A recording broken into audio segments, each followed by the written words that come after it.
지하 오늘 환자를 소개를 할 건데요. 만 22세인데 치아가 왼쪽 아래 어금니가 하나 빠졌어요. 그래가지고 그쪽으로 못 씹고 한쪽으로 씹긴 씹는데 어금니 빠진 쪽이 교합 고경이라 그러잖아요. 교합 고경. 이 고경이 주저앉았어요. 왼쪽이. 응? 주저앉은 상태고 오른쪽으로만 밥을 먹는 바람에 턱 자체가 이쪽으로 이제 돌아가 있는 상태죠. 그래서 이런 환자를 어떻게 치료해야 되는지 좀 제가 설명을 할게요. 그리고 이렇게 치아가 없거나 턱이 틀어진 사람들을 어떻게 진단하고 치료하는지에 대해서는 치과 시크릿 1편 여기 38쪽에 보면은 제가 책에 써놨어요. 전신 교합 치아 순서로 봐야 한다고요. 그리고 46쪽에 보면은 턱이 틀어지거나 돌아가는 데 대해서도 제가 먼저 이야기를 한 적이 있습니다. 그것도 좀 참고해서 보시면 좋겠어요. 어금니 두 개 없어도 목 통증 그리고 이제 척추 틀어진다 이 이야기를 시작해 보죠. 자, 이 환자 어금니가 없잖아요. 근데 이제 맨 처음에는 여기 하나가 없는 상태로 꽤 오랫동안 거의 한 3년 이상 오랫동안 있다가 그 다음에 여기도 안 좋아져서 이제 빼고 임플란트 심은 경우인데 맨 처음에 이 영상을 만들 때 이렇게 하려고 했어요. 목 어깨 통증 환자는 치과 의사가 고쳐야 뭐 이렇게 하려고 했는데 지금 보면 이쪽 어금니가 없잖아요. 그리고 중앙선을 보면 아래 턱 하악이 우측으로 이렇게 돌아간 상태죠. 회전된 상태예요. 여기는 오랫동안 일가 없는 상태로 살았기 때문에 잇몸뼈 높이가 이 정도 있었고 임플란트 심고 바로 힐링 어버트먼트라고 1차 수술로 끝냈는데 여기는 발치하면서 거의 뺐을 거예요. 그래서 깊게 심었죠. 그래서 이렇게 묻어놨죠. 자, 상하 교환면을 보면요. 여러분 이거 충치 아니에요. 여기 있는 거 다 변색이에요. 그래서 충치 치료할 거 하나도 없어요. 좀 특이하게 25번 치아가 한 180도 정도 완전히 돌아가 있네요. 원래 이쪽이 있어야 되는데 돌아가 있죠. 자, 하악을 보도록 하죠. 네, 임플란트 1차 수술, 그 다음에 2차 수술까지 해서 묻어놓은 경우인데 여기 47번 충치를 하나 좀 짚고 넘어갈게요.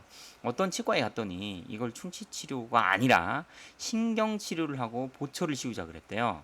어떤 치과에서. 그래서 환자가 생각해서 좀 이상하다 싶어서 치과 여러 군데를 다녔는데 어떤 치과는 심지어 상하게 있는 이런 것들도 충치가 심하니까 치아를 씌워야 된다. 응?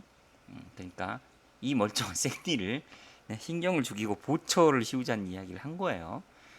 그렇게 해서 하나, 둘, 셋. 뭐 어떤 치과는 뭐 요것도 해야 된대. 깊어서 넷. 그래서 어떤 치과에 갔더니 크라운을 4개 하라 그러고 어떤 치과에 갔더니 2개 하라 그러고 3개 하라 그러고 그래서 어떤 치과를 갔더니 1개만 하래요. 이거. 그래서 아, 여기는 양심치과구나 생각했는데 제 거 유튜브를 보고 그래도 물어보러 왔는데 저는 이게 필요 없다고 했죠. 왜? 이거 충치만 파내고 레진으로 막으면 끝나는 거예요. 자, 한번 볼게요. 팠잖아요. 다 팠어요. 끝난 거예요. 근데 일부 어떤 치과 의사, 또는 어떤 치과 의사 유튜버들 가운데서 이 까만 거, 변색된 게 오염된 거라고 다 파내고 하얀 거 나올 때까지 기어이 파다가 빨갛게 피가 노출돼가지고 신경치료를 하거나 또는 뭐 MTA 같은 걸로 치수 복조 비슷하게 그런 거 하는 사람들이 있는데 그거 다 과잉 진료예요. 아니 여기서 왜 팝니까? 이거 날카로운 기구로 긁어보세요. 파지지도 않아요. 충치 제거 끝난 거예요. 이대로 레진으로 막으면 돼요. 그래서 이제 이렇게 막고 나서 뭐 높이 같은 거 보는 거죠.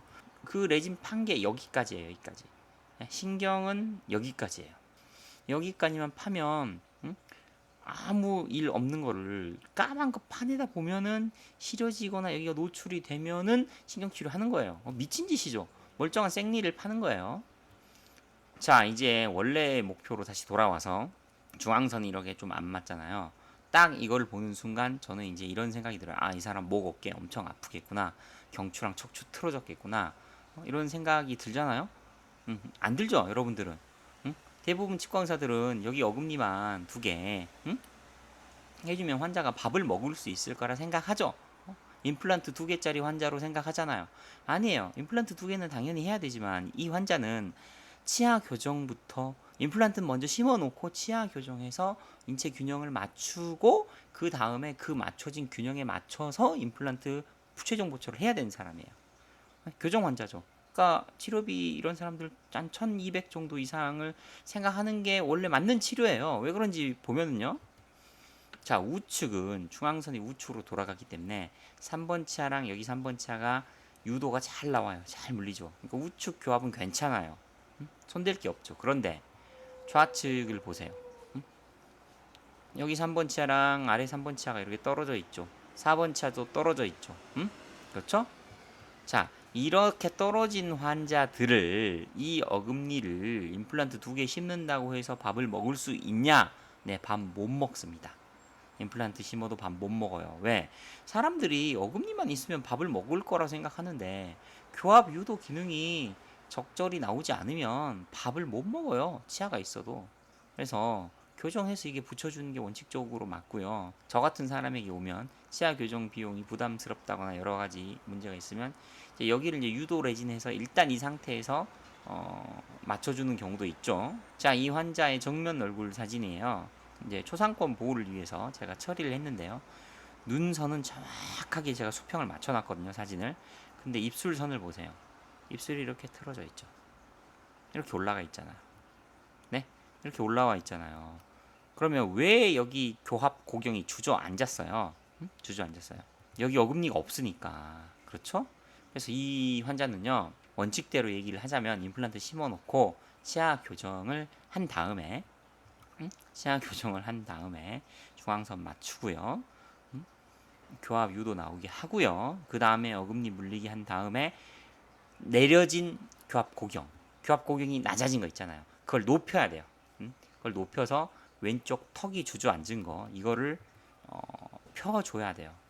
주저앉은 교합 고경을 여기를 늘려서 좌우 비슷하게 해줘야지 목, 어깨 왼쪽에 통증이 없어지고 왼쪽으로 밥 먹을 수 있어요. 그러니까 이런 환자들은 종합적인 이해가 필요합니다. 그냥 임플란트 2개짜리 환자가 아니고요. 네? 치아가 빠져가지고 장기간의 편측 저작 오른쪽으로는 밥을 먹었을 거 아니에요. 그래서 인체 균형이 깨져버린 환자예요. 그래서 인체 균형을 맞추기 위해서 원칙적으로는 치아 교정을 하고요. 임플란트 먼저 심어놓고 치아 교정하고 임플란트 완성되자마자 이쪽으로 밥 먹을 수 있게 하면서 제가 예전에 오린 검사로 해서 교합 고경을 정밀하게 맞춰줬죠. 그런 거 해서 교합 고경도 정밀하게 맞춰주고 무너진 인체를 다시 회복시켜줘야 되는 거예요. 자, 이런 환자들 왔을 때 목 어깨 아프다고 뭐 신경외과 다니고 뭐 어디 한의원 다니고 무슨 뭐 쓸데없는 턱관절 치료해봤자 안 되는 거예요. 제가 말한 것처럼 종합적으로 첫 번째 왼쪽에 치아를 만들어줘야 되고요. 임플란트 먼저 심고요. 두 번째 전체 치열의 균형 교정 같은 거 해서 잡아주고요. 세 번째 최종 보철 단계에서 교합 고경을 오린 검사 같은 걸로 정밀하게 맞춰줘야 됩니다. 이렇게 세 가지가 종합적으로 들어가야 이 환자의 치료가 완전하게 끝나요. 그럼 여기 임플란트 2개만 심으면 어떻게 되느냐? 네, 심긴 하는데 환자는 평생 동안 목, 어깨 통증을 다 앓고 살고 수명도 떨어지겠죠. 인체 균형이 이렇게 틀어진 상태에서. 이 환자가 만 22세니까요.